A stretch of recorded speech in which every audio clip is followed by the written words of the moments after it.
ये कथन किसका है? कविता हमारे परिपूर्ण क्षणों की वाणी है। महावीर प्रसाद द्विवेदी, सुमित्रा नंदन पंत, श्याम सुंदर दास या महादेवी वर्मा? सही उत्तर है सुमित्रा नंदन पंत।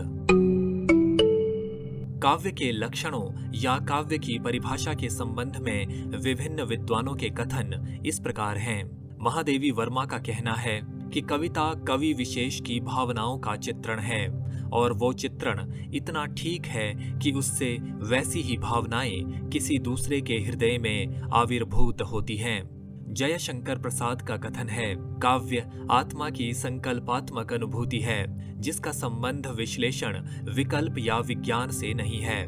वो एक श्रेयमयी, प्रेय, रचनात्मक ज्ञान धारा है। आत्मा की मनन शक्ति की वो असाधारण अवस्था जो श्रेय सत्य को उसके मूल चारुत्व में सहसा ग्रहण कर लेती है, काव्य में संकल्पात्मक अनुभूति कही जा सकती है। महावीर प्रसाद द्विवेदी के अनुसार अंतःकरण की वृत्तियों के चित्र का नाम कविता है। आचार्य रामचंद्र शुक्ल कहते हैं, जिस प्रकार आत्मा की मुक्तावस्था ज्ञान दशा कहलाती है, उसी प्रकार हृदय की मुक्तावस्था रस दशा कहलाती है।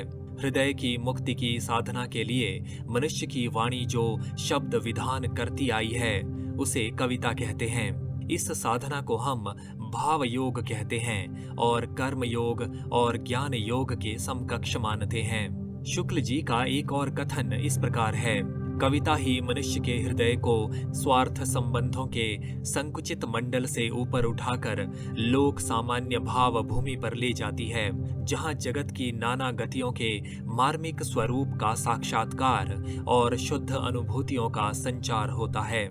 नंद दुलारे वाजपेयी का मत है कि काव्य तो प्रकृत मानव अनुभूतियों का नैसर्गिक कल्पना के सहारे ऐसा सौंदर्यमय चित्रण है जो मनुष्य मात्र में स्वभावतः अनुरूप भावोच्छ्वास और सौंदर्य संवेदन उत्पन्न करता है।